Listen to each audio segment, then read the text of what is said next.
자, 이어서 시작하겠습니다. 자, 저희가 배우는 학문은요, 무엇을 기반으로 했냐면, 조선시대 때 성균관이라고 하는 굉장히 멋진 교육기관이 있었는데, 이거를 왕실 국립 교육기관이었죠.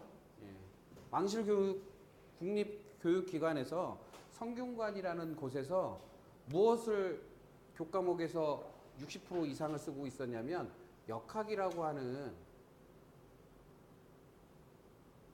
이 학문을 60% 이상 교과목으로 쓰고 있었어요. 근데 사람들이 이제 이 역학이라고 하면 어떻게 생각을 하고 있냐면 무조건 뭐로 생각하냐면 이거로 생각해요. 점. 좋은 점, 나쁜 점, 그럴싸한 점, 애매한 점. 이렇게 해서 점으로 생각하는데 이게 참 문제가 생겨요. 이 점의 기원을 제가 이렇게 봤더니 두 가지 측면이 있습니다. 이거는 이제 상식적인 측면에서 여러분들이 이해를 하셔야 되니까 추측과 예측의 개념이 있어요. 자, 이 추측과 예측을 이제 뭐 설명을 굉장히 장황하게 할 수 있지만 추측이라는 것은 뭐냐면 정보가 없는 상태를 말합니다. 근데 예측이라는 것은 정보가 있는 상태예요. 그러니까 점이라고 하는 것도 두 가지 종류로 나눠진다. 궁극적으로 얘기를 하면. 근데 예측이라는 것은 뭐냐면 일기예보 같은 거 있죠. 뭐 경제 예측, 뭐 일기예보도 하나의 예측이 되고요. 아까 제가 첫 시간에 말했죠. 방구를 열심히 끼면 뭐가 나온다? 있잖아요.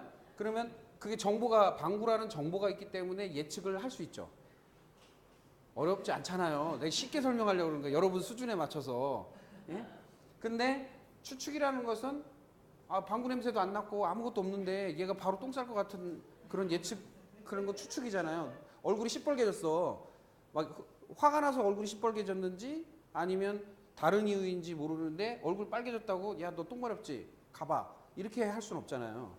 이게 정보가 미약한 상태에서 하는 말이 추측성 발언이죠. 그래서 예를 들면 그래서 예를 들자면 이런 거예요. 그런 거 같은데? 저럴 거 같은데? 그런 거 아니야? 혹시 그런 거 아니야? 이렇게 얘기하는 건 뭐다? 추측성 발언이에요. 근데 예측성 발언이라는 것은 너 그래 해서 저래 했으니까 이렇게 될 거야 라고 얘기하는 것이 예측성 발언이에요. 근데 여러분들이 알고 있는 이 점은, 여러분들이 상식적으로 알고 있는 점은 어디에 해당되느냐면 이쪽에 해당돼요. 추측에 해당돼요. 그러니까 이 추측성 발언하는 자체가 점보는 거예요. 그러니까 예를 들어서 야, 너 뭐 한 거 아니야? 너 기분 나쁜 거 같은데? 같은데라고 얘기하는 순간 뭐예요? 추측성 발언을 하는 순간 뭐다? 그러면 너 기분 나쁜 거 같은데라고 얘기하는 거와 너 이만저만 한 것 때문에 기분 나쁘지라고 물어보는 거하고 틀리죠. 그 사건이란 뭔가에 따라서 기분 나쁘지라고 물어보는 것은 뭐 한 거예요? 예측을 한 겁니다. 정보가 있는 거죠. 근데 그거 없이 너 기분 나쁜 것 같은데? 라고 하는 것은 추측이죠. 그거는 점이라고 볼 수 있어요. 여러분들이 상식적으로 생각하는. 그러니까 점쟁이 노릇은 누가 하느냐? 그런 말을 하는 사람이 점쟁이 노릇하는 거예요. 다른 게 아니에요. 추측성 발언을 많이 하면 할수록 점쟁이에요. 그래서 옛말에 점쟁이는 쳐 죽여야 된다. 왜? 그 추측성 발언이 무엇을 야기시키느냐면 분쟁과 분열, 갈등을 유발시키는 기폭제가 됩니다. 그러니까 쳐 죽일 것들이죠. 그래서 점쟁이 역할을 하면 돼요, 안 돼요? 안 돼요. 정확하게 근거에 의해서 해야 됩니다. 근거, 원인이라는 것을 통해서 너 이래 해서 이러한 거지 라고 얘기했을 때 해결점도 생겨요. 근데 근거가 없어. 그럼 해결도 안 하겠다는 얘기예요.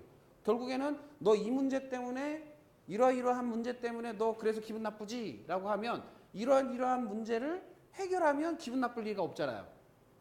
그러니까 이거는 예측의 개념이죠.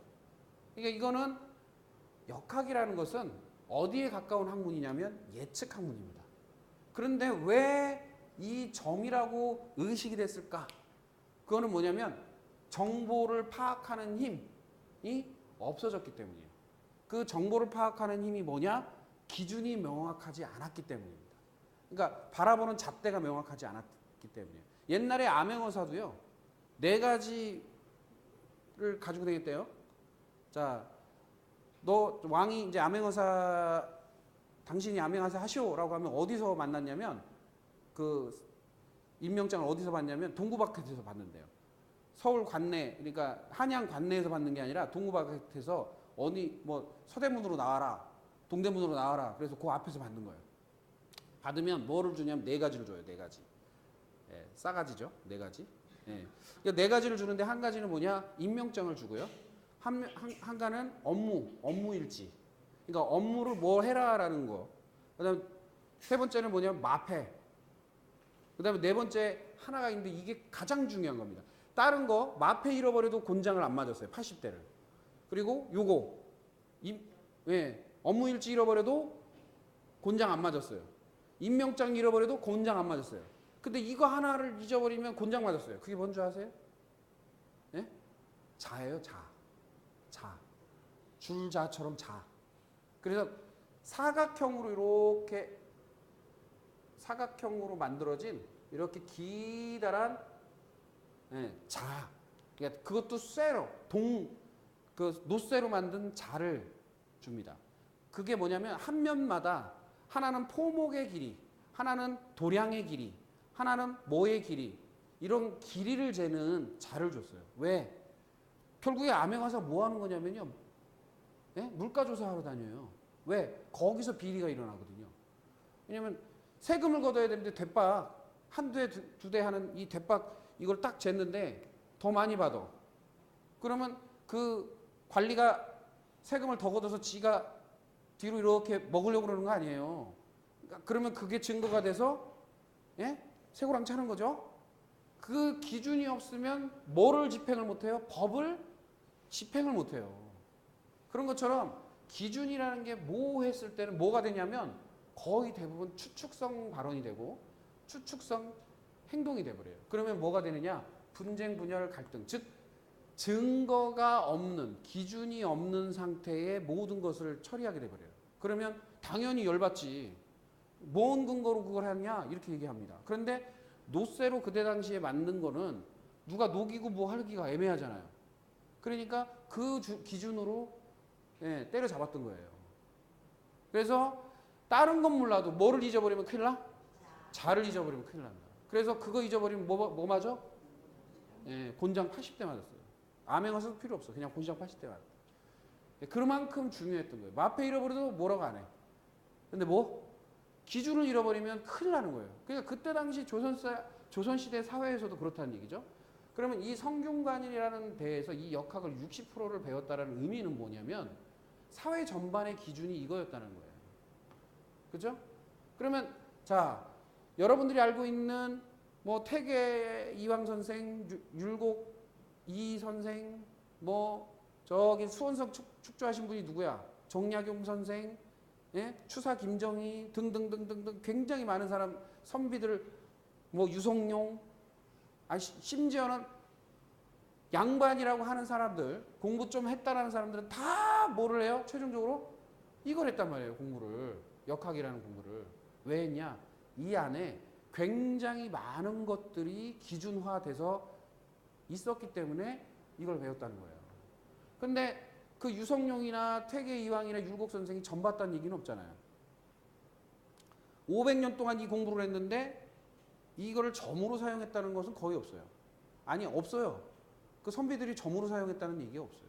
무슨 얘기냐? 점이라고 된 이유가 있다는 거예요. 왜 점이 됐냐면 이해 못하는 사람들이 추측성 발언, 대충 만들어진 정보를 가지고 추측성 발언을 하는 구조가 나왔기 때문에 점화된 거죠. 그래서 점의 대표적인 단어가 뭐냐면 주역이에요. 주역. 주역이 어디로 가서요? 중국으로 가서 주역이 돼버리고 추명학이라고 하는 것이 생겼는데 이거는 일본으로 가서 추명학이 돼버립니다. 자, 주역이나 추명학은요 추측형 학문이에요. 예측형 학문이 아니에요. 그러다 보니까 일제강점기에 우리가 모든 이 학문의 기본 기조를 다 까먹고 없어져 버립니다. 왜? 자, 일본이 우리 강점기를 36년 했잖아요. 그러니까 조선 말기에 딱 들어와서 다 이제 쓸어내고 하는데, 자, 지식인들이나 머리에 똑똑한 사람들, 관료들을 그냥 놔뒀겠어요? 죽였겠어요? 다 죽입니다. 다. 그러니까 명맥이 이게 끊어집니다. 끊어졌어요. 예, 역학이 끊어져요. 그러니까 본질적인 것이 끊어져요. 그래서 최근에 복원되기 시작한 거예요. 얼마 안 됐어요. 이거 뭐 10년, 15년밖에 안 됐어요. 복원되기 시작한 거. 근본적인. 이것도 복원되기 된 근원적 이유가 뭐냐면 한의학 때문에 복원이 되기 시작해요. 한의학. 왜 한의학 때문에 복원이 되냐면 역학을 하는 사람들 중에 이 분야 중에 수학, 물리학, 과학, 뭐 천문학 다 여기 속하는데 그 중에 한의학 하는 뭐 중인들이라고 하는 사람들은 안 죽였어요. 예? 왜 안 죽이겠어요? 응? 예, 평고 쳐야 되니까. 예? 자기한테 손해 나지 않으니까 그냥 요 한의학을 하는 사람들만 뭐예요? 그냥 예, 놔둔 거예요. 아, 살려둔 거예요. 그랬는데 요 한의학이 처음에 발달을 하면서 나온 파생된 학문들이 있죠. 한의학이 발달하면서 이렇게 찾아보니까 뭐가 나와요? 관상학. 왜냐면 얼굴 상태만 봐도 신체의 상태를 알 수 있으니까. 눈은 뭐의 창이에요? 마음의 창이죠. 그럼 얼굴은 신체의 창이에요. 그래서 얼굴을 보면 몸의 상태를 알기 때문에 관상학이 발달합니다. 그러니까 한의학의 일부예요. 이게 관상학도. 그 다음에 한의학의 일부 중에 또 하나 있죠. 풍수. 예. 환경에 따라서 몸의 상태가 바뀌어지니까 풍수도 이제 연구가 돼요. 그래서 차근차근 나오기 시작합니다. 그러니까 한의학이 자리 잡고 있다가 좀 있다가 뭐가 나와요? 관상학이 나오고 관상학이 조금 자리 잡고 있다가 풍수가 뜨고 예. 그런 식으로 이제 이게 발전을 한 거예요. 근데 여러분들은 관상이나 풍수를 이상한 쪽으로 바라보면 안 됩니다. 왜냐하면 관상이라는 말, 자, 생긴 대로 논다. 들어보셨어요? 왜 생긴 대로 놀아요? 그렇게 생겨 먹은 사람이 그런 짓을 해. 예, 느껴본 분 많죠? 예? 아니, 안 그래요. 그렇게 생긴 사람이 그렇게 하잖아. 예, 그거는 오래 살수록 알아요. 자, 그 다음에 풍수도 마찬가지입니다. 응? 풍수가 왜 그래요? 응? 풍수라는 것은 무슨 의미예요? 환경의 의미죠. 습한 곳에 사는지 뜨거운 곳에 사는지 또는 차가운 곳에 사는지에 따라서 나의 몸의 상태가 달라진다. 그리고 바람 부는데 바람 불지 않는데 따라서 나의 몸의 상태가 달라진다라는 개념이 있기 때문에 풍수가 또 발달합니다. 그러면 여러분들이 한번 생각해 보세요. 건강이라는 것은 요 관상은 뭐를 나타내는 거냐면 마음 심보예요. 심보를 어떻게 쓰느냐. 결국에 무슨 얘기예요? 습관을 어떻게 썼느냐가 얼굴에 다 나타나요. 그 다음에 풍수라는 것은 생활 환경을 의미하죠. 네, 생활 환경, 풍수. 그러니까 생활 환경과 이걸 전반적으로 볼 줄 알아야 돼요. 근데 재미난 거는 기준이 뭐를 통해서 다 나온 거다? 이 역학이라는 학문을 통해서 나온 거예요. 그러다 보니까 역학을 잘 알면 뭐도 잘해? 관상도 잘 봐. 아, 왜? 기준이 명확하니까. 그 눈은 어떤 의미, 저 코는 어떤 의미, 저 입은 어떤 의미, 저 볼은 어떤 의미 다 나타난다는 거죠. 풍수도 마찬가지죠. 왜? 11습조의 그 기운을 읽을 수 있는 힘이 있기 때문에 그 힘에 따라서 확인을 할 수 있는 부분이 생긴다는 거예요. 이해되세요? 좀 어려운 얘기인가? 네. 여하튼 자, 그래서 역학이라는 것을 통해서 나오는데 이 역학이 왜 생겼냐? 원래는 고조선부터 이 학문은 존재했어요. 그런데 고조선에서 왜 조선이라는 나라를 세우면서 똑같은 조선이란 말을 썼냐면 조선이란 말 자체가 빛의 나라라는 뜻이에요. 빛의 나라. 그럼 무슨 얘기냐? 역학이라는 것은 뭐에 의한 학문이냐면 빛을 보는 학문이에요. 빛을 보는 학문. 그러니까 빛의 에너지를 확인하는 학문이기 역학이에요. 그러니까 무슨 얘기야? 빛의 뭐를? 농도의 차를 확인하는 학문이 역학의 개념이에요. 정확하게 말하면. 그래서 여러분들이 받고 태어난 농도가 역학의 농도가 얼마나 되는지에 따라서 완전히 다르다. 그래서 역학을 통해서 나의 농도, 나의 빛의 농도를 찾으면 이게 밝은지 아니면 어두운지 뭐 중간에 있는지 어떠한 상태인지를 확인할 수 있다는 거예요. 그걸 기준으로 해서 모든 자연물하고 빗대어서 음식 조절, 환경 조절, 인간관계 조절을 통해서 병을 고치던 게 이 학문의 핵심이에요. 근데 제가 보는 관점에서 뭐냐면 한의학적 관점으로 너무 접근해 버리면 지금 사회는요, 원래는 진단이라고 하는 것을 역학을 통해서 한 다음에 그 사람의 섭생 상태라고 하는 습관 상태를 보고 나서 질병이 나타난 것을 치료를 했어야 되는데 지금은 어때요? 병증 치료를 한단 말이에요. 한의학도. 그게 문제가 생긴 거죠. 그러니까 뭐냐면 아무데나 막 칩고 자. 그냥 자리만 외워서 그냥 칩고 있고 그냥 감기 걸렸다 그러면 탕제 그거에 맞는 탕제 확 줘버립니다. 근데 100% 낫느냐 이거죠. 어떤 사람은 건조해서 병이 생길 수도 있고 어떤 사람은 습해서 병이 생길 수도 있고 차가워서 열이 나서 각자 다른데 약은 하나로 준단 말이에요. 침을 똑같은 방법으로 찔러요. 그러면 문제가 생긴다는 거예요. 예, 그런 것을 기준을 잡는 것이 이거였어요. 그러니까 한마디로 말해서 처음에 제가 말씀드린 것이 뭐냐면 역학은 진단학의 개념이에요. 진단의 개념. 자, 서양의학은 진단을 뭐로 해요? 혈액 검사하고 MRI, CT, 초음파, 뭐 엑스레이 막 이런 거 찍잖아요. 그러면 한의학은 뭐로 했어야 되는 거예요? 이 역학으로 그것을 대체했어야 돼요. 역학이라는 학문을 통해서 CT의 역할을 하고 MRI의 역할을 하고 이 역할을 했어야 되는데 그걸 다 잃어버렸어요. 저 동국대에서도 6개월밖에 안 가르친대요, 이거를. 그러니까 관심 있는 사람만 배우는 거예요. 왜? 그렇지 않아도 돈 버니까. 이거 공부 안 해도 그냥 오면 침 찔러주고 그냥 대충 해가지고 해도 돈 버니까. 물론 나름대로 제가 한의사님들을 무시하는 게 아니라 나름대로 치료 방법을 노하우를 연구는 해요. 그런데 뭐가 문제냐면 이 기술력이 떨어지는 게 아니에요. 기술력이. 기준의 진단이 떨어져요.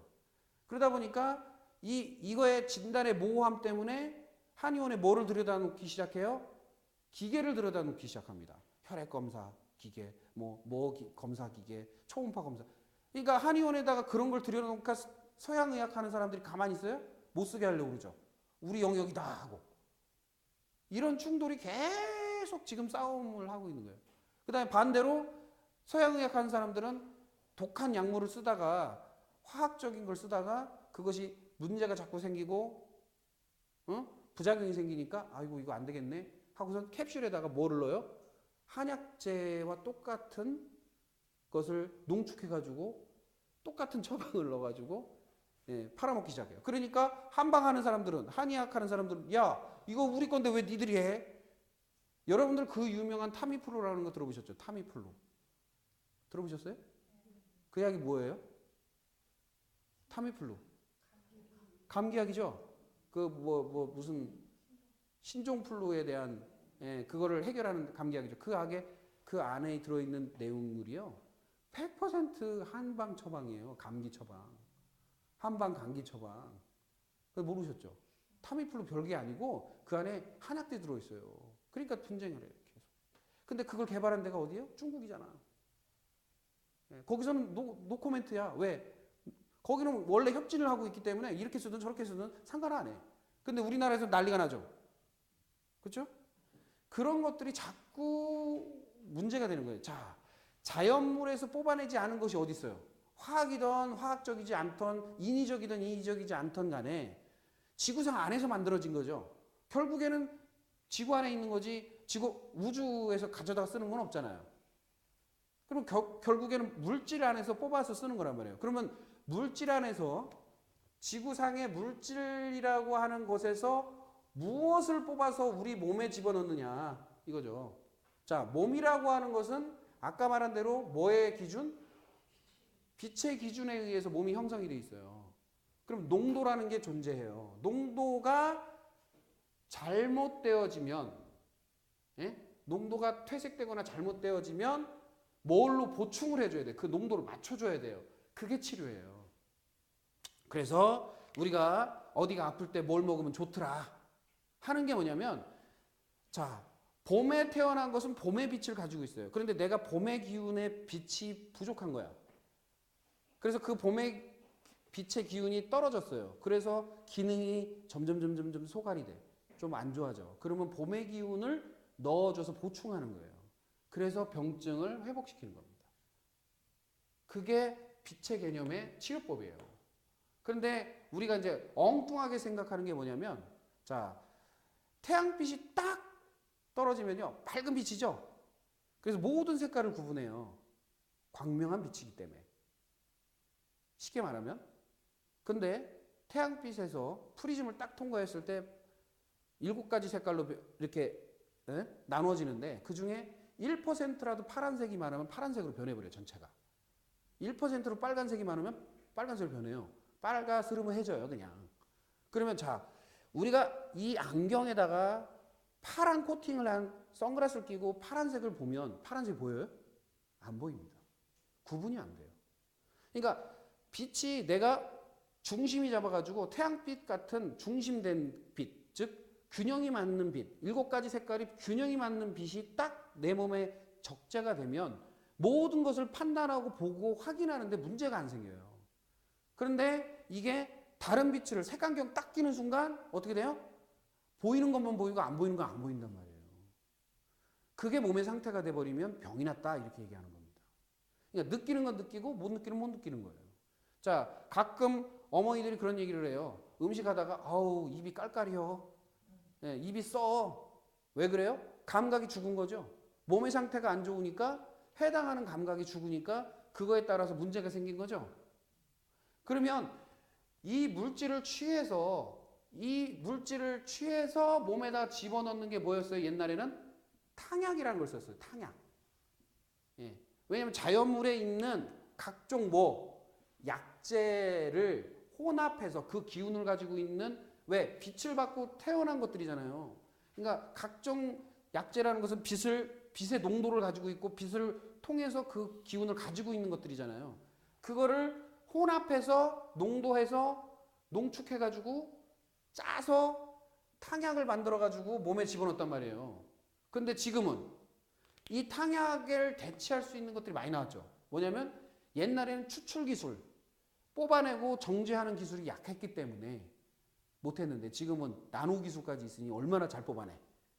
그러니까 뭐가 높아지냐면 옛날처럼 끓여서 탕약으로 12시간 끓이고 24시간 끓여서 나온 탕약으로 하는 것보다 너무 세진 거예요. 그래서 뭐가 세져요? 농도가 엄청나게 세져요. 기본이 1000ml잖아. 예? 1000mg 이런 거 하잖아요. 자, 비타민C 1000mg.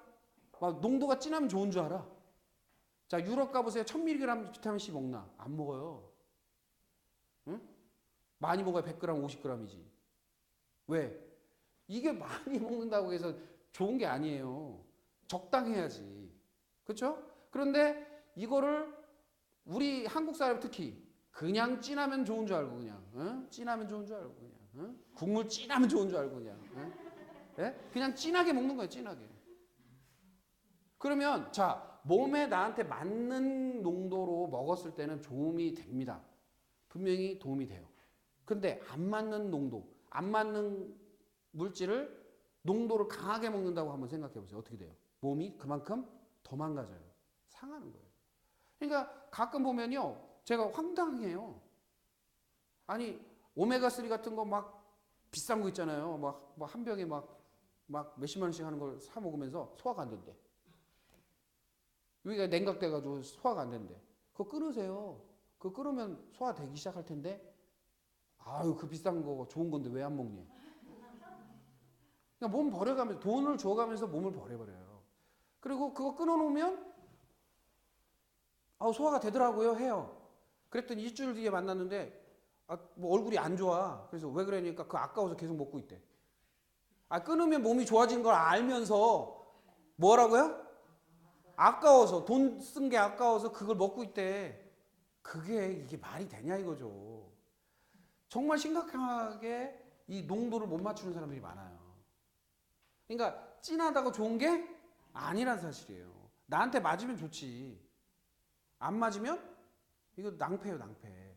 그래서 그 농도를 잘 맞춰주면 기준이 잡혀요. 그러면 기준이 잡히면 회복을 합니다.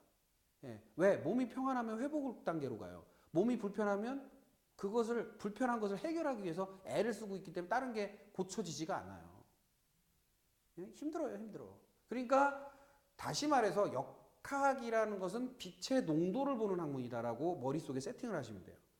근데 그 빛의 농도가 어떤 식으로 빛의 농도를 보느냐는 이제부터 나오는 내용을 통해서 볼 수 있어요. 그런데 옛날 학자들은요, 이거를 너무 잘 알았기 때문에, 너무 기가 막히게 알았기 때문에, 그거를 실생활에 잘 적용해서 썼기 때문에 정말 많은 부분을 해결하고 살았거든요. 자, 고조선이나 조선에 이게 넘어올 때 제가 이 얘기를 하다가 넘어간 건데, 고조선이라는 말이 나와서 건국대에 무진년에 건국이 됐대요. 무진년에. 그럼 무진년이라는 말을 쓰는 것은 역학이 존재했다는 얘기거든요. 그럼 고조선 때부터 이 역학은 존재를 했어요. 그런데 이거를 언제 잃어버렸냐? 고조선 이후에 삼국시대나 고려시대 때에는 별로 안 썼어요. 그랬다가 왜냐하면 다른 종교, 다른 문화로 이렇게 되다가 이게 너무 종교성 불교가 타락하면서 고려시대 때 완전히 왕조가 막 부패해버립니다. 그러니까 그때 돌아가자.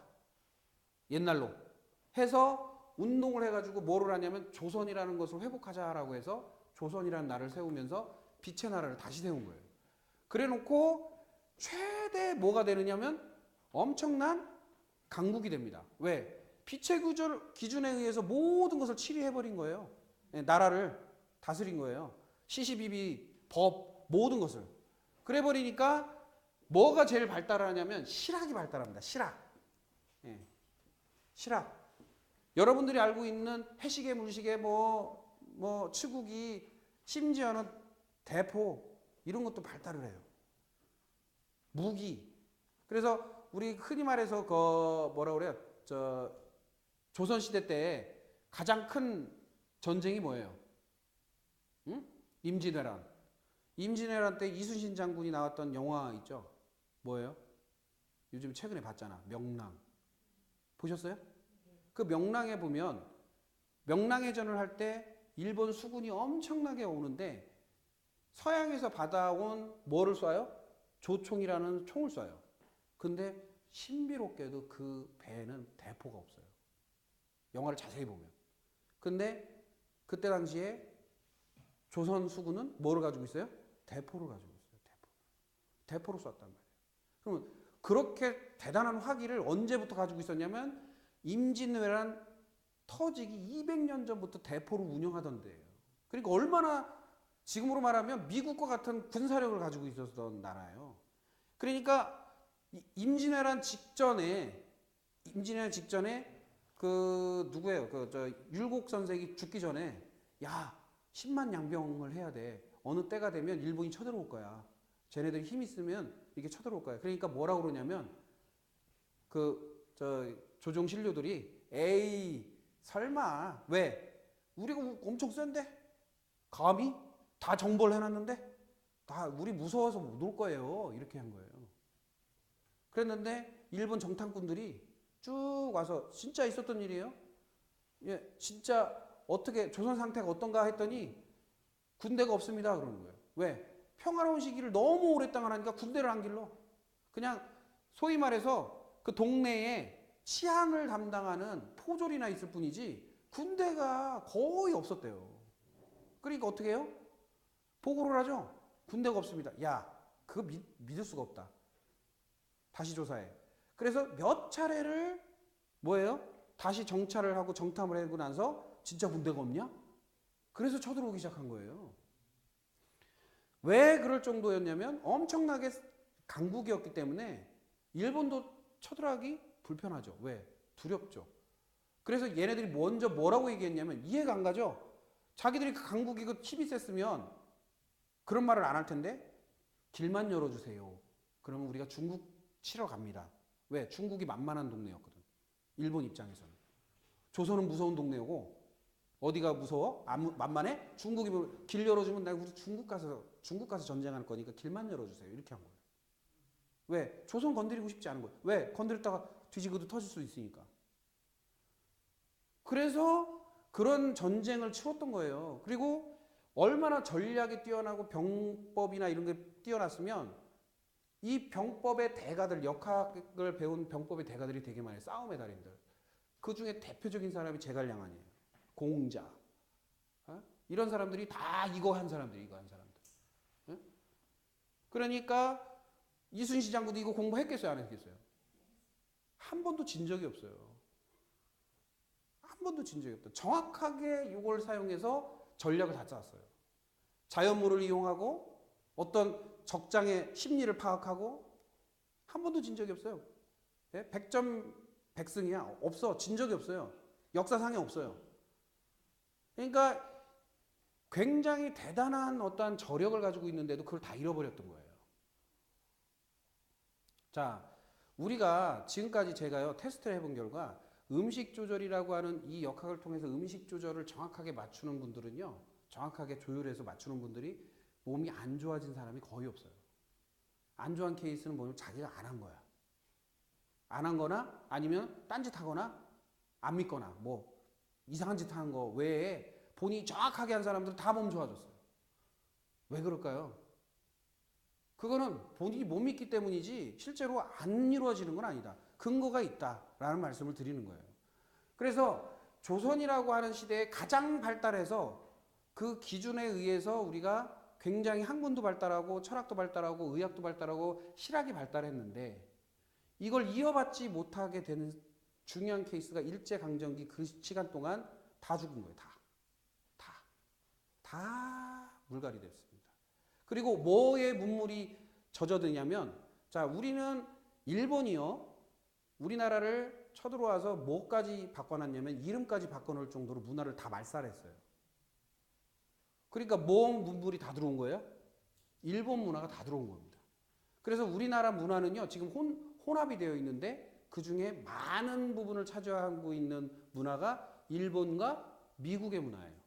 그러니까 우리 고유한 문화는요, 아마 30-40%밖에 남아있지 않은 상태라고 봐도 돼요. 나머지 30%는 일본 문화, 30%는 미국 문화입니다. 그래서 우리 보면 일본 말에도 일본 말이 섞여 나오고요, 영어가 섞여 나오죠. 그게 섞인 거예요, 문화는. 고유하게 우리 문화를 지켰다면 그 말이 섞일 리가 없거든요. 그렇죠? 근데 지금도 우리 아버지는 스미끼리란 말을 쓰고 벤또라는 말을 쓰고, 예? 옷을 입을 때 스봉이란 말을 쓰고 가다마라라고 해요. 우리 아버지가. 예, 그 말이 왜 나와요? 그 문화에 젖어 있다는 거예요. 그 다음에 영어도 섞어 쓰죠. 그러니까 일본 강점기를 끝나고 나서 미국 군정기가 됩니다. 그래서 상당 기간 동안 또 영어의 영향을 받아요. 그런데 왜 우리나라는 그렇게 영어를 못하는지 몰라. 여하튼 그런데 하여튼 영향을 받아서 그렇게 세팅이 된 거예요. 그냥 영어는 내가 볼 때 일본말은 잘하는데 영어 못하는 이유는 어설프게 세팅됐어. 예, 그래서 이제 그런 문물들이 섞여 있는 거예요.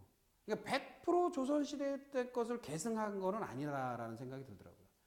그리고 여러 가지 측면을 봤을 때. 그러면 이 학문은 그러면 어디서부터 왔는가를 한번 보자는 거죠. 그러면 첫 페이지에 보시면 태극이란 말이 나옵니다.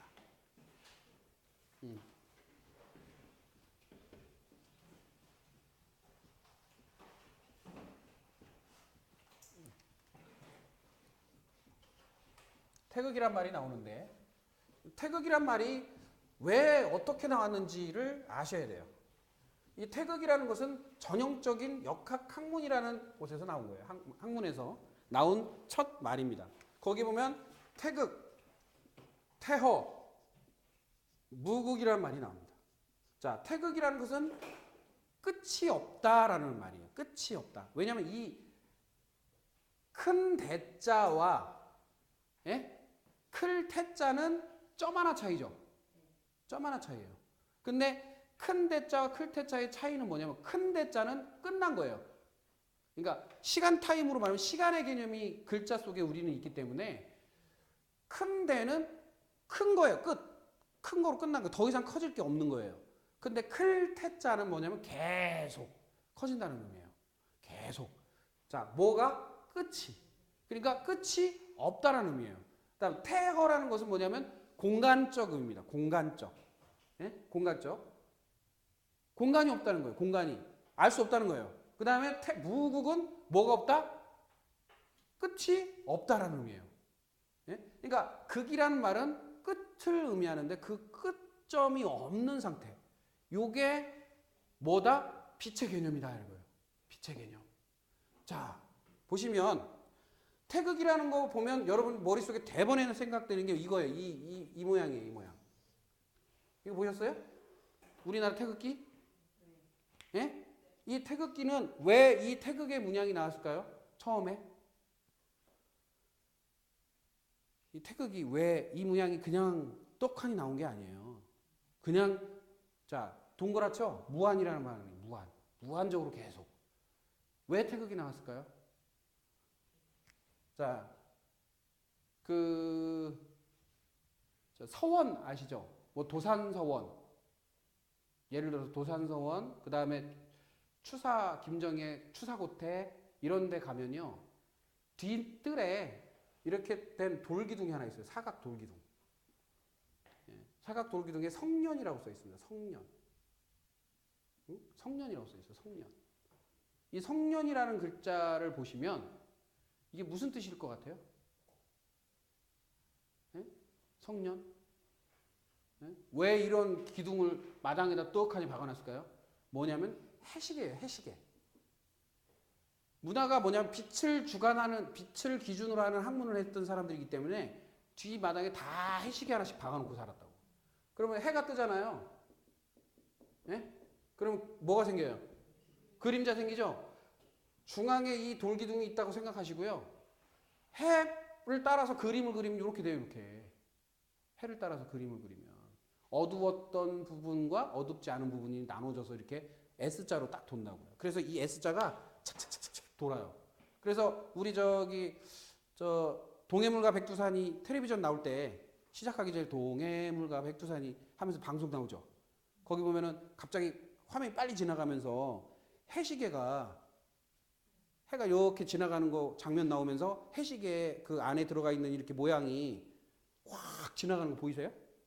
해시계? 그런 거 못 보셨죠? 네, 나중에 보세요. 관심이 없으니까 못 보지. 그러니까 그 S자로 확 돌아가요. 근데 이 모양이 결국에는 태양이 이렇게 어느 지점을 향해서 가면 지구가 이 돌고 있는 모양하고 똑같은 거예요. 그러니까 무슨 볼텍스라고 해서 나사선 모양으로 돌아가는 것을 평면적으로 표현하는 거예요. 나사선 모양으로 돌아가는 거. 프로펠러 또는 우리 보면 뭐 스크류. 자, 모든 물질계와 식물과 모든 것은요 다 이 모양으로 태어나고 이 모양으로 다 죽습니다. 무슨 얘기냐? 자, 꽃이 필 때 이렇게 펴요. 이렇게 돌면서 펴요. 돌면서 피죠. 넝쿨은요? 돌죠. 뻗어나갈 때 돌죠. 물은 빠질 때 어떻게 돌아요? 왜? 돌죠. 다 돌아요. 다. 헬리콥터는 안 돌아요? 비행기는 안 돌아요? 스크류. 배 추진력까지 돌아야 돼요. 총 쏠려고 심지어 총 안에 강선이라고 해서 총알이 직진성을 가지려면 강선이 있어야 돼요. 유전자 모양 다 회전돼 있죠. 시계도 돌고 있죠 지금.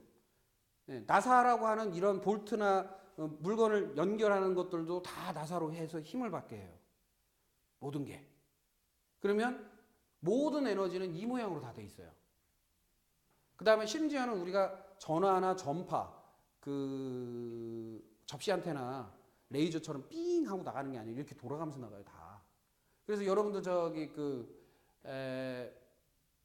병원 가면 이게 뭐라 그래요? 이게 심전도 호흡기 막 이렇게 끼고 있으면서 이런 거 보셨어요?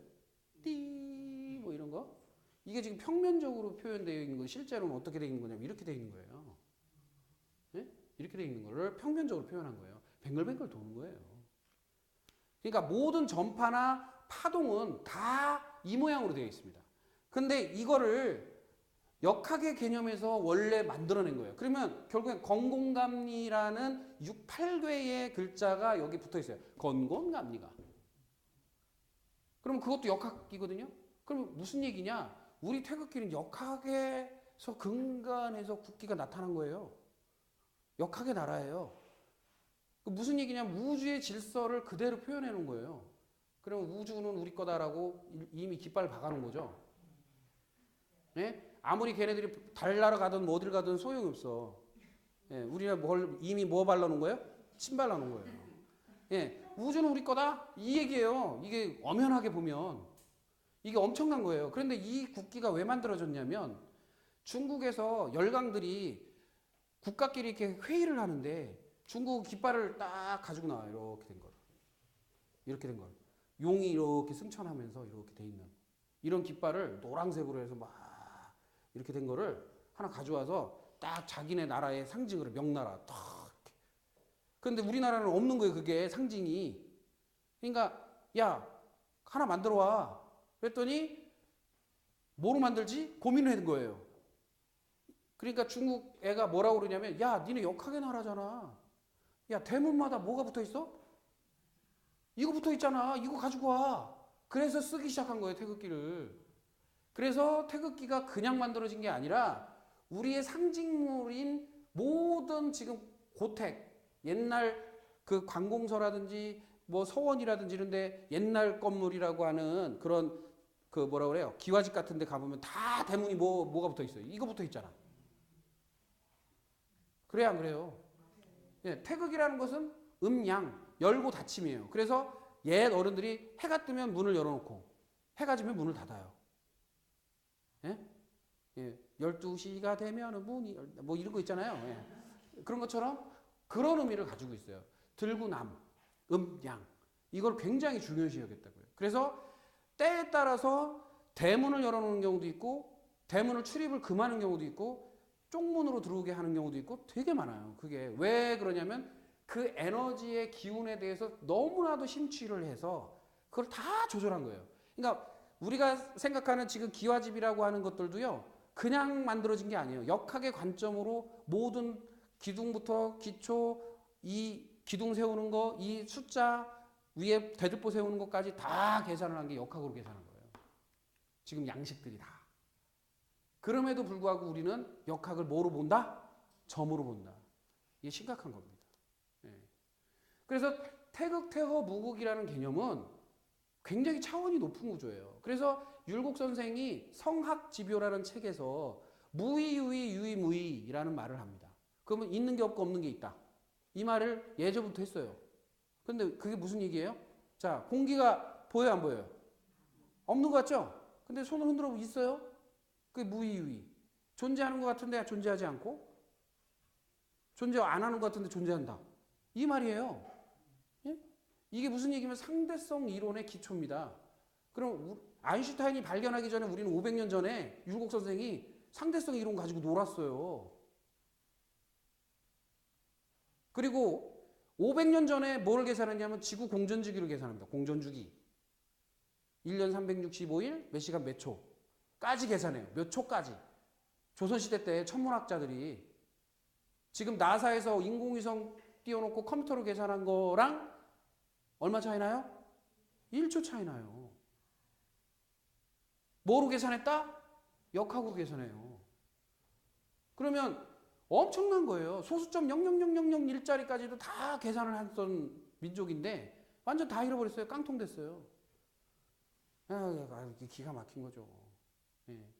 그래서 잘못 사용한 거예요. 잘못. 그렇게 잘못 사용하도록 해외 문물, 즉 특히나 일본에서 변색을 시켜놨어요. 특히나 학문도 왜곡만 한 게 아니죠. 역사도 왜곡시켜놨죠.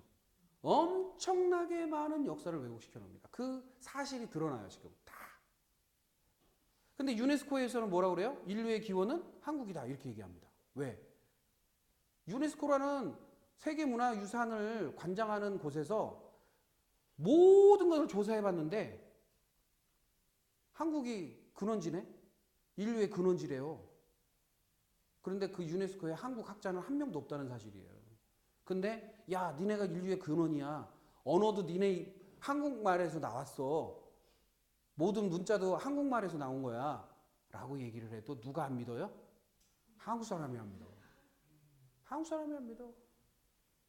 이제 심각합니다. 아니 외국 사람들은 다 이구동성으로 니네 거야 라고 하는데 뭐라고 그래요? 한국 사람 말입니다. 자, 중국의 시진핑 주석 이전에 유명했던 마오쩌둥이라든지 그런 사람들이 뭐라고 얘기를 하냐면요. 한문이 누구 거라고 그래요? 한문이 중국 거가 아니에요. 한문이 한국 거야, 한국 거. 야, 니네 문자잖아. 이렇게 얘기합니다. 걔네 학자들이. 지금 중국에서는 어떻게 배우느냐면 한문은 누구 거? 한국에서 온 문자라고 얘기해요. 그런데도 우리는 자각을 못해. 아니라고 그래요. 중국에서 온 글자라고. 왜? 우리의 자존감을 눌러놓기 위해서 역사를 엄청나게 왜곡시켜 놨습니다. 예. 한글이 먼저예요? 한문이 먼저예요? 한글이 먼저예요. 한글이 먼저 있었고 그 한글이 어려우니까 그것을 풀이한 게 한문이에요. 풀이해서 그림으로 그려주던 게 한문이 된 거예요. 근데 그걸 몰라요. 옛날 고조선 이전의 역사에 나오는 벽화들을 보면 제일 많이 나오는 게 뭐냐면 동그라미, 세모, 네모예요. 동그라미, 네모, 세모. 이 글자가 많이 나옵니다. 자, 나랄 말싸 및 중국에 따라 하는 훈민정에 보면 동그라미, 네모, 세모가 등장을 해요. 예, 검정색 들어가고 구멍 색깔 안 칠한 거 이렇게 있어서 그렇지 동그라미, 네모, 세모가 있었어요. 지금은 뭐만 살아남아 있어요? 요거만 살아남아 있고 요거는 죽었죠. 죽은 게 아니라 자, 동그라미는요.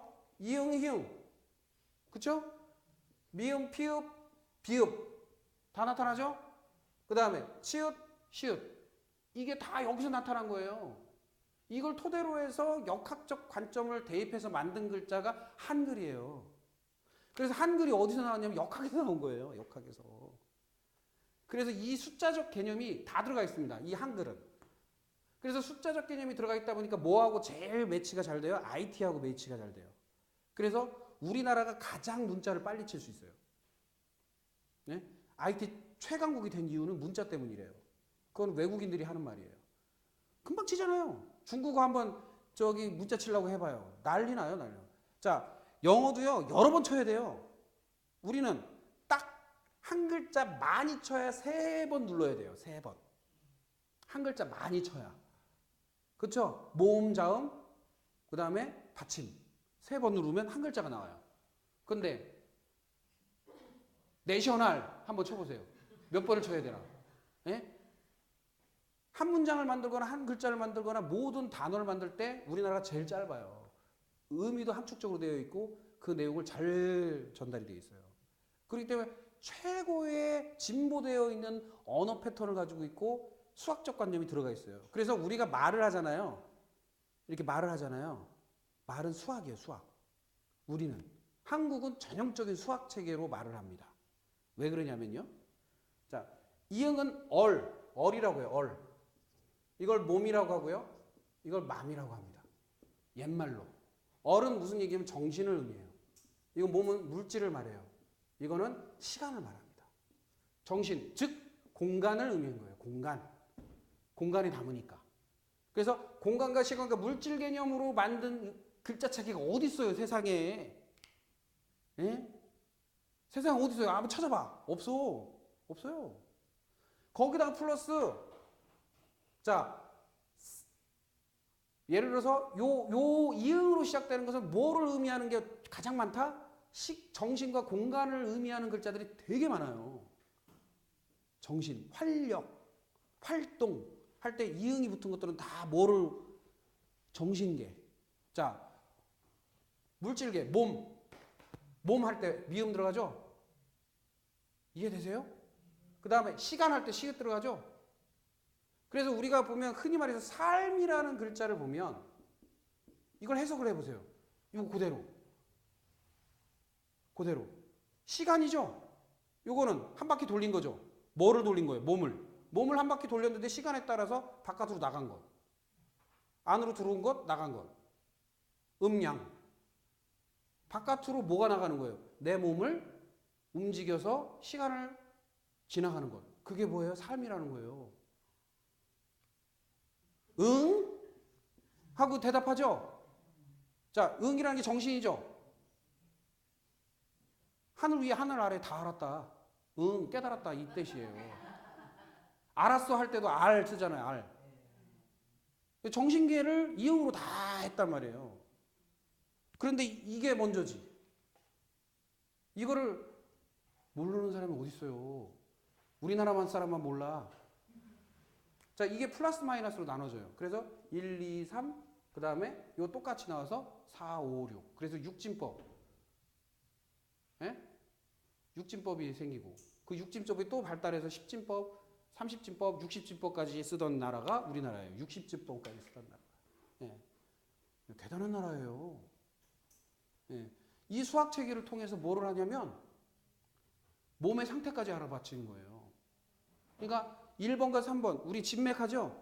딱 진맥을 하면 1분에 몇 번을 뛰잖아요. 그 숫자가 몇 번이냐에 따라서 만약 131이다 그러면 131의 숫자에 맞는 장부가 문제가 있다 이렇게 본단 말이에요. 그게 진맥법이에요. 그거 모르셨죠? 진맥이 그냥 뭐 기운 뭐 툭툭툭 뛰는 것만 보는 게 아니라 숫자가 보인다고요. 숫자가. 그 숫자에 따라서 코드예요. 암호예요. 암호처럼. 그러면 그 코드마다 무슨 장부의 신호가 계속 몸에서 흘러요. 전류처럼.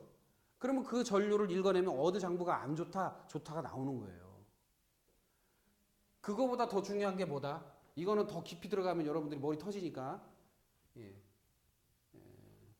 재밌는 내용인데 더 들어가면 더 재밌거든요. 근데 조금 자제를 하고. 예. 그래서 빛의 개념이 이렇게 나왔는데 이 태극이라고 하는 무극이라는 개념은 이러한 개념이라면 자 그러면 이 속에서 음양이라는 게 존재하죠. 자 음의 개념, 양의 개념이 존재합니다. 그래서 그 다음 장 넘기면 음은 뭐고 양은 뭐냐가 나와요. 자 음은 뭐라고 해요 거기에? 양을 네? 수렴해서 하강하는 과정이다 이렇게 해요. 수렴 하강 이게 뭐다? 음이다 이렇게 얘기합니다. 자 양은 뭐라고 그래요? 분리시켜 음을 분리시켜 상승하는 과정이 뭐다? 양이다 양이다 이렇게 얘기합니다. 이거 어렵죠? 되게 어렵죠? 말이 예? 수렴해서 하강하고 분리시켜 상승한다. 자 음은 움직이지 않는 것이고 양은 완전히 움직인 거예요. 자 그러면 보세요. 이걸 자연계로 제가 설명을 드리면 땅이 있어요. 땅이 물이 있어요. 물이 고여 있어요. 물이 가만히 있죠. 자, 그런데 가만히 있는데 태양이 떠요. 아까 뭐라고 했어요? 기준은 빛과 열이에요. 빛과 열이 기준이 딱 돼서 빛과 열이 딱 쏟아지는 순간 어떻게 돼요? 얘가 가만히 있던 음이에요. 이게 음이 뭐가 돼요? 분해가 되죠. 그래서 뭐로 올라가요? 수증기라는 것을 통해서 하늘로 올라가요. 상승하죠. 수증기로 상승하잖아요. 요게 무슨 과정? 이렇게 올라가는 과정? 양. 똑같죠? 자, 여기 보면 분리 상승한다고 그랬죠? 음이 분리 수증기로 상승하는 것을 양이라고 했어요. 자연계로 보면. 올라가기만 해요? 내려오기도 하죠. 어떻게 내려와요? 수증기가 올라가서 쌓여요. 계속 쌓여요. 이렇게. 쌓여서 새카매지면 수렴. 쌓여서 뭐가 떨어져요? 빗방울이 떨어지죠. 하강하죠. 수렴하고 하강해요. 이걸 뭐라고 해요? 음이다 이렇게 얘기한 거예요. 음양이라고 하면 막 무슨 경기를 해. 음양이론 이러면 이거 이상한 사이비 아니요? 무식하면 뭐 할 수 없죠. 음양이 뭐 사이비가 아니에요. 왜? 사람 이름 붙여놓은 것도 아니잖아요. 이거는 기능별로 분리해서 이야기하는 거예요. 기능별로. 기능적인 상태를 의미해서 음양이라는 말을 한 거예요. 음은 움직이지 않고 양은 완전히 움직이고. 그래서 그것이 작용과 반작용을 통해서 이렇게 흘러가는 것. 그래서 음양이라는 것은 변화를 의미합니다. 변화. 낮과 밤. 예? 바람이 불고 바람이 안 불고 이런 변화를 의미합니다. 그랬다가 요게 나무로도 한번 생각해봐요. 나무. 이렇게 나무가 있어요. 씨가 있어요. 씨가 분해되죠. 분해되잖아요. 그래야 나무가 되지. 씨가 그대로 있으면 나무가 돼요? 네. 분해돼서 뭐예요? 상승하죠. 분해될 때 그냥 상승해요? 땅에 있는 것을 뭐예요? 분해시켜서 뽑아 올리죠. 그러면 이게 양이에요. 그러면 모아 돼서 열매에 얼리죠. 수렴이죠. 수렴돼서 뭐예요? 떨어지죠. 그게 음이에요. 그러면 우리 몸은 안 그럴까요? 자, 모아 먹죠. 그래서 배에서 분해시켜요. 그래서 모든 장부로 보내요, 에너지를. 그랬다가 다시 똥으로 모아요. 그 다음 내보내요. 그럼 음양이에요, 음양. 그런데 그 증상이 다 모든 장곳에 나타나요. 모든 곳에서. 꼭 몸에서만 나타나는 것도 아니고 자연계만 나타나는 게 아니고 식물에서만 나타나는 게 아니고 동물에서만 나타나는 게 아니라 모든 부분에서 나타난다고. 그래서 음양이라는 게 절대적이었던 거예요. 그래서 옛날에. 거기에서 이 작용이 5가지 증상으로 분류되더라. 그래서 뭐라고 그러냐면 수, 목, 화, 토, 금. 자, 그러면 분리해서 상승하는 거를 뭐로 지칭하자? 목이라고 얘기하자. 자, 그 다음에 하강하여서 움직이지 않는 상태를 뭐라고 하자? 수로 하자. 분리 전 하강한 상태. 이걸 수로 하자. 그 다음에 상승하여 수렴 전 상태를 화로 하자. 그 다음에 수렴하여 하강하는 상태를 금으로 하자. 이 모든 것이 일어나는 바탕을 갖다가 토로 하자. 이렇게 규칙을 정해 놓은 거예요. 이게 모카토금수라는 게. 모카토금수 말만 하면 뭐 전 보는 줄 알아. 그거 아니거든요. 오행이라는 거는. 그러니까 자연계의 현상을 그대로 그 표현해 놓은 거예요. 그런데 그걸 갖다가 이상한 쪽으로 자꾸 받아들이는 사람들이 너무 많다는 거예요. 자, 더 현실적인 얘기를 할게요. 요거만 하고 이제 점심시간 하겠습니다. 현실적인 얘기. 굉장히 현실적인 얘기. 자, 태양이 있어요. 가까이 있는 행성 이렇게 5개 행성. 자, 첫 번째 태양하고 가까운 행성이 뭐예요? 수성이죠. 그 다음 금성이고, 그 다음 지구고, 그 다음에 화성, 그 다음에 목성이라고 했죠? 그러면 수, 금, 토, 화, 목 요거죠? 이게 왜 나타났어요? 자, 수라는 건 차가운 겁니다. 겨울을 상징해요. 수성이 나타나니까 뭐가 형성이 된 게 겨울이 있더라. 금성이 나타나니까 서늘함, 가을이 생성되더라. 그 다음에 화성이 나타나니까 뜨거운 여름이 되더라. 목성이 나타나니까 뭐가 되더라? 봄이 되더라. 라고 한 거예요. 그러면 무슨 얘기냐? 서양은 머큐리, 비너스, 행성 이름을 신화의 이름으로 지었어요. 이게 신화의 이름입니까? 모카토 금수가? 기능으로 지은 거예요. 기능. 역할. 기능으로. 자, 기능적 이름을 지어놓은 거예요. 그럼 우리나라 원래 이름은요, 기능적 이름으로 지어놓는 게 원래 근본이었어요. 그래서 그걸 잘 따라하고 있는 우리 후손이 있는데, 우리 저희 같은 맥락의 후손이 어디냐면, 저기 아메리카에 있는 인디언이에요. 나르는 쪽제비, 응? 기어다니는 곰, 이렇게 이름을 지어요. 왜? 그 형상 그대로. 사람 이름을, 응? 울부짖는 늑대. 이런 식으로 사람 이름을 지어요. 인디언들은. 무슨 얘기인지 아시겠어요? 그러면 기능으로 사람의 이름을 지었듯이 똑같이 모든 것을 기능으로 지었어요. 이게 더 정상이에요? 이게 사이비적인 게 아니죠. 오히려 비너스, 머큐리 뭐 이런 신화적 이름으로 지어놓는 게 더 사이비적인 거지. 이게 과학적인 거 아니에요? 차갑다, 서늘하다, 뜨겁다, 따뜻하다 이렇게 적어놓은 거예요. 그런데 우리는 뭐라고 생각하냐면 이거를 이상하게 생각해요. 이상하게. 아주 심각합니다. 그래 놓고 이게 또한 모카토 금수가 음영으로 분리되기 때문에 그래? 갑을, 병정, 좀 이따가 이제 설명 들어가겠지만 무기, 경신, 예. 이렇게 해서 양의 상태, 음의 상태를 분리해서 코드화해 놨어요. 갑을명정 무기경신 임계라고. 그래서 목성이 갑인 상태, 보이는 상태, 안 보이는 상태. 보이는 상태, 안 보이는 상태. 보이는 상태, 안 보이는 상태. 이렇게. 존재감이 있는 상태, 존재감이 없는 상태. 음의 상태, 양의 상태. 자, 음의 상태와 양의 상태를 어떻게 구분하냐면 보이는 상태와 안 보이는 상태는요. 우리가 우리 창문에 보면 깜깜한 밤에 실내에다 불을 켜놓으면 바깥에 보여요, 안 보여요? 내가 빛을 보내는 쪽에서는 어두운 쪽이 보이지 않습니다. 근데 반대로 낮에 바깥에가 빛이 들어오면 실내가 안 보여요. 빛을 보내는 쪽이 아니니까. 이해되세요? 그러면 그게 보이는 쪽이냐, 받는 쪽이냐, 보내는 쪽이냐에 따라서 음양이 바뀐단 말이에요. 그 바뀌는 것조차도 코드화해서 청간글자라고 하는 갑을병정 무기경신임계가 탄생한 거예요. 그런데 그걸 가지고 갑을병정 무기경신임계만 불러도 그냥 뭐라고 그래요? 전보냐 이러죠. 말도 안 되는 소리죠. 그러니까 심각합니다. 심각해. 그러니까 명리학이라고 불리우고 또는 역학이라고 불리우는 것들이 다 왜곡돼 있어요.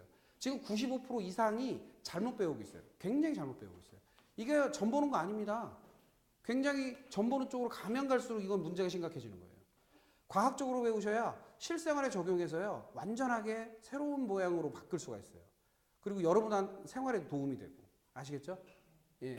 잠깐 이제 식사 시간을 1시간 정도 하고 다시 시작하도록 하겠습니다.